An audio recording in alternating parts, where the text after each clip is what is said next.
Good morning everyone. So today we are going to start or continue with our first chapter of Indian economy, that is Indian economy on the eve of independence. So in our previous video we have completed our two topics, that is industrial sectors and agriculture sector on the eve of independence, and now we are going to start with our rest of the topics. So कल मैंने आपको chapter की introduction में बताया था कि हमने इस चैप्टर को 6 पार्ट्स में डिवाइड किया है. The first one is agriculture sector, the second one is industrial sector, and the third one is foreign trade, fourth one is demographic conditions, fifth one is occupational structure, and the last one is infrastructure. Okay? So आज हम अपने first chapter को complete करेंगे. So आप अपने notes को साथ साथ जरूर प्रिपेयर करना, बिकॉज एज यू सी यहाँ पे कुछ डाटा गिवन है हमारे पास, ठीक है, जो कि इम्पोर्टेंट है. So let's start. सो कल हमने पढ़ा था इंडस्ट्रियल सेक्टर. इंडस्ट्रियल सेक्टर में हमने देखा था कि गवर्नमेंट ने डिस्क्रिमिनेटरी टैरिफ पॉलिसी स्टार्ट की थी, जिसके साथ उन्होंने क्या किया कि जब वो गुड्स लेते थे तो टैक्स रेट कुछ और थे, लेकिन जब वो गुड्स भेजते थे तब टैक्स रेट कुछ और होते थे. ठीक है ना, मतलब कि एक्सपोर्ट के टाइम पे टैरिफ कुछ और लगता था, इंपोर्ट के टाइम पे टैरिफ कुछ और लगता था. ठीक है. सो अब फॉरेन ट्रेड, जब इंडस्ट्रियल सेक्टर में डी इंडस्ट्रियलाइजेशन हुई तो इंडिया दो पार्ट्स में डिवाइड हुआ. India became the exporter of raw material to British manufactured goods. देखो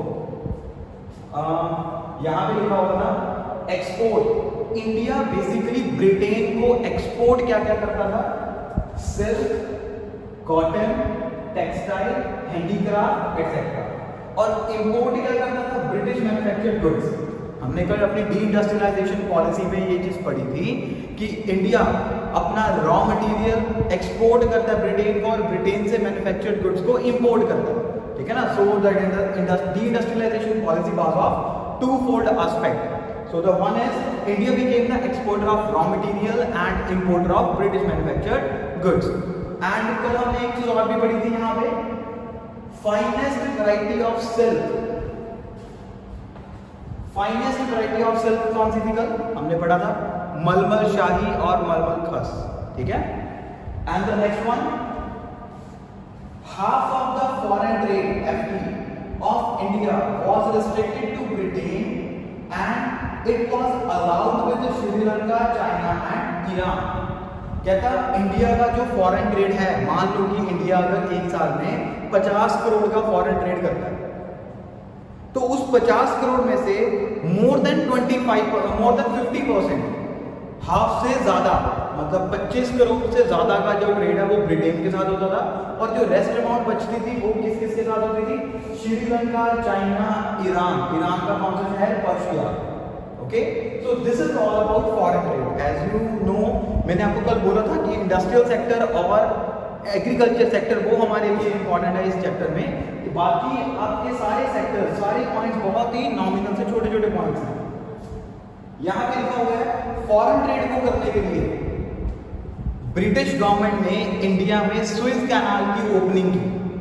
मतलब कि it is an artificial waterway. पानी के थ्रू वो इंडिया से गुड्स ब्रिटेन भेजते थे और ब्रिटेन से गुड्स इंडिया मंगवाते थे. देखो ये पढ़ो, ये कब ओपनिंग हुई थी? 1869. ये इंपॉर्टेंट ईयर है, 1 मार्क्स का क्वेश्चन आ सकता है यहाँ पे. So it is an artificial way from north to south across the isthmus of Suez. ठीक है. कहता कि पहले क्या होता था कि अगर हमने ब्रिटेन से इंडिया या इंडिया से ब्रिटेन गुड्स मंगवानी है तो वो अफ्रीका के थ्रू किया था, जिसके साथ क्या होता था? हमारी ट्रांसपोर्टेशन कॉस्ट ब्रिटेन गवर्नमेंट को बहुत ज्यादा पड़ती थी. So to avoid the transportation cost, the opening of Suez Canal is to be done by the Britishers. ठीक है. So उसके बाद क्या होने लगा? India to Britain directly goods transport होने लगी, जिसके साथ ब्रिटिश गवर्नमेंट की ट्रांसपोर्टेशन कॉस्ट बची. अब यहाँ पे आपको 1 मार्क्स का क्वेश्चन एक और क्या पूछ सकता है? एक तो स्विस कैनाल की ओपनिंग कब हुई? 1869. And what is the importance of opening of Swiss canal? Basically to avoid the transportation cost from Britain to India or from India to Britain. The opening of Suez Canal is to be done. Okay, so it is one of the artificial waterway. Fine. The next one is demographic condition. अब इस topic में से आपका इस बार जो अभी +2 हमारी pass out हुई है, उनको एक 1 मार्क्स का क्वेश्चन आया था इसमें से, year of great divide. Year 1921 was regarded as a year of great divide.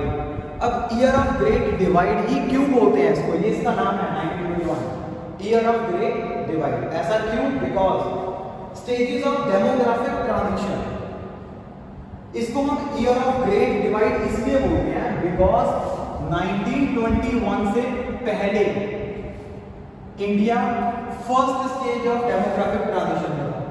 First stage में एग्जिस्ट करने का मतलब क्या है? जहां पे हमारा बर्थ रेट भी ज्यादा और डेथ रेट भी ज्यादा, इसीलिए हमारी इंडियन इकोनॉमी स्टेगनेंट थी। ऑलराइट, लेकिन 1921 के बाद इंडिया ने अपनी सेकंड स्टेज स्टार्ट की।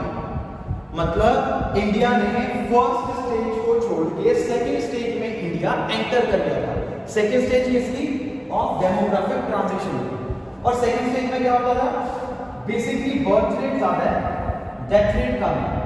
और जहां पे बर्थ रेट ज्यादा होता है, डेथ रेट कम होता है, उस कंट्री की इकोनॉमी को हम बोलते हैं initial stage of development, means developing economy. ठीक है। और थर्ड स्टेज बर्थ रेट भी कम है, डेथ रेट भी कम है, तो इस तरह की इकोनॉमी को हम क्या बोलते हैं? Developed economy. So basically India first stage को छोड़ के सेकंड स्टेज में एंटर कर गया था 1921 में, जहां पे हमारा बर्थ रेट ज्यादा था, डेथ रेट कम था। और स्टिल आज के टाइम में भी इंडिया अपनी सेकंड स्टेज में ही चल रहा है। ठीक है, अभी तक हमारी थर्ड स्टेज स्टार्ट नहीं हुई। Alright, so that is the reason why year 1921 was regarded as a year of great divide, because Indian economy has shift from the first stage to second stage of demographic transition.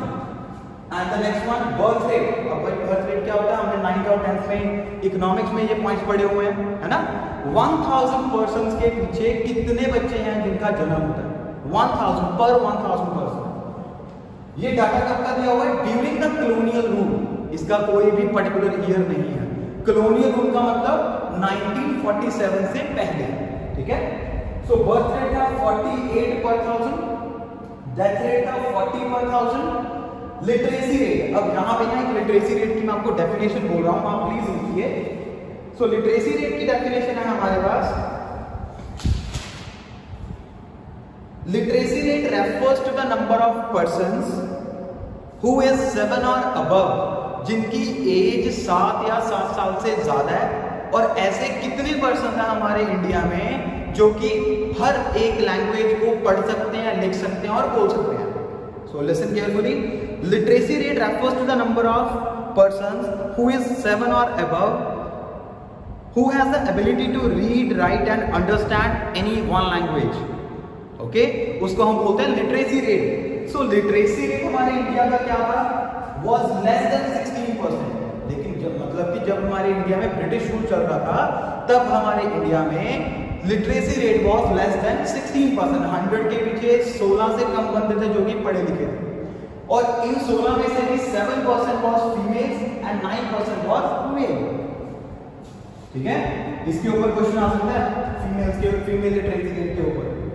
IMR, infant mortality rate, मतलब कि ऐसे हमारे पास कितने infants हैं जो कि below 1 year की as में जिनकी डेथ हो जाती है। ठीक है, सो इट वाज 218 पर 1000। लाइफ एक्सपेक्टेंसी, अब लाइफ एक्सपेक्टेंसी क्या होती है? Average life of a person.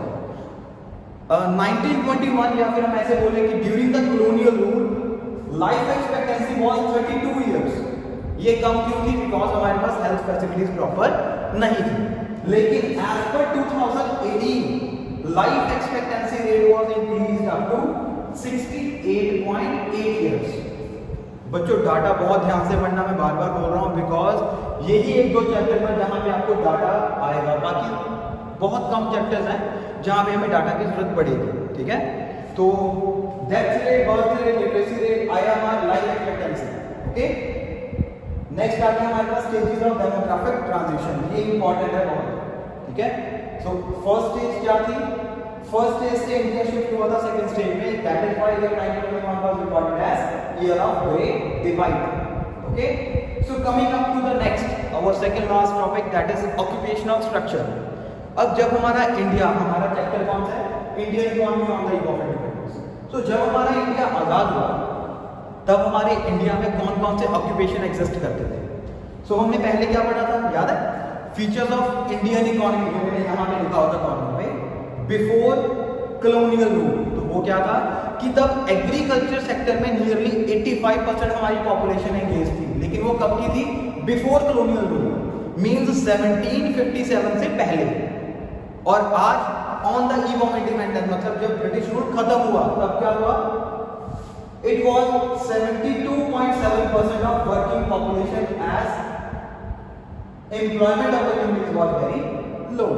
कहता कि प्रीडोमिनेंस ऑफ एग्रीकल्चर, ज्यादातर हमारे इंडिया में जो ऑक्यूपेशन थी वो एग्रीकल्चर सेक्टर में पाई जाती थी। कितना? 72.7%। और ऐसा क्यों था? हर बंदा एग्रीकल्चर सेक्टर में एंगेज क्यों था? बिकॉज हमारे इंडिया में एम्प्लॉयमेंट अपॉर्चुनिटीज कम थी, ठीक है? So that is the main reason of predominance of agriculture sector on Indian economy. The next one is unbalanced growth. अब बैलेंस्ड ग्रोथ क्या होती है? हमने पहले भी गवर्नमेंट बजट वाले चैप्टर में पढ़ा हुआ है। बैलेंस्ड ग्रोथ वो होती है जब हमारी इकोनॉमी के तीनों सेक्टर्स इकट्ठे ग्रो करेंगे, ठीक है ना? मैं आपको एक चार्ट पे कुछ समझाता हूं, देखो। फॉर एग्जांपल ये हमारा प्राइमरी सेक्टर है, ये हमारा सेकेंडरी सेक्टर है, ये हमारा टर्शियरी सेक्टर है, ठीक है? अगर ये तीनों की हाइट सेम है देन हम बोलते हैं कि ये बैलेंस है। अगर इनमें से किसी एक की भी हाइट इक्वल नहीं है तो क्या होगा? ये अनबैलेंस्ड। सिमिलरली जब इकोनॉमी में सिर्फ एक सेक्टर, मतलब कि तीनों सेक्टर इक्वली ग्रो नहीं कर रहे, तो उस इकोनॉमी को हम बोलते हैं अनबैलेंस्ड, ग्रोथ को हम बोलते हैं अनबैलेंस्ड ग्रोथ। और during the eve of independence हमारे पास प्राइमरी सेक्टर में लोग ज्यादा थे, सेकेंडरी और टर्शियरी में बहुत कम। ये देखो, only primary sector is the main source of employment. Primary sector में ज्यादा थे, सेकेंडरी और टर्शियरी सेक्टर में कांस्टेंट थे या फिर लो। एम्प्लॉयमेंट अपॉर्चुनिटीज कम थी, जिसके कारण हमारी इंडियन इकोनॉमी की ग्रोथ अनबैलेंस्ड है। सो इजी है बिल्कुल, ठीक है ना? The last one is infrastructure. So infrastructure क्या होता है? आपको इसके ऊपर पूरा का पूरा एक चैप्टर है हमारे पास, ठीक है ना? It refers to the physical and organisational structure needed for the operation of an economy is known as infrastructure. So हमारे पास इंडिया में ऐसी कौन कौन सी फैसिलिटीज थी जब ब्रिटिश रूल खत्म हुआ? तब कौन कौन सी ऐसी फैसिलिटीज अवेलेबल थी जिनके द्वारा हमने अपनी इकोनॉमी की ग्रोथ को स्टार्ट किया? सबसे पहले था रेलवेज। अब रेलवेज के ऊपर सबसे ज्यादा कॉन्ट्राडिक्शन क्या आती है हमारे पास कि रेलवे स्टार्ट कब हुआ? बच्चों यहाँ पे दिक्कत का किस बात की है? एस्टैब्लिश हुई थी रेलवे 1951 में, लेकिन पहली ट्रेन चली कब थी? 1853 में फ्रॉम बॉम्बे टू थाने, ठीक है? ये याद रखना, ठीक है? 1851 में एस्टैब्लिश हुई थी, लेकिन पहली ट्रेन कब चली थी हमारी? 1853 में, ठीक है? और रेलवेज के अलावा और कौन कौन सी हमारे पास इंफ्रास्ट्रक्चर फैसिलिटीज अवेलेबल थी? Just the roads. हमारे पास सड़कें थी, लेकिन इतनी ज्यादा वेल डेवलप्ड रोड्स हमारे पास नहीं थी, ठीक है? ब्रिटिश गवर्नमेंट ने क्या किया? सिर्फ वही रोड को डेवलप किया जहां से उनका माल आता था या जाता था, ठीक है? उसके बाद post and telegraph are the main source of communication. पहले, आज के टाइम पे तो हम ईमेल्स करते हैं, है ना?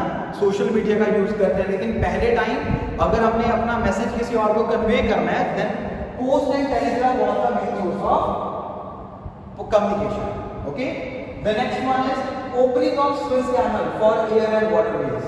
हमने यहाँ पे स्विस कैनल के बारे में पढ़ा ना? तो स्विस कैनल भी क्या था? एक कम्युनिकेशन का ही एक जरिया था। It is also a part of infrastructure, ठीक है? So it was established in 1869।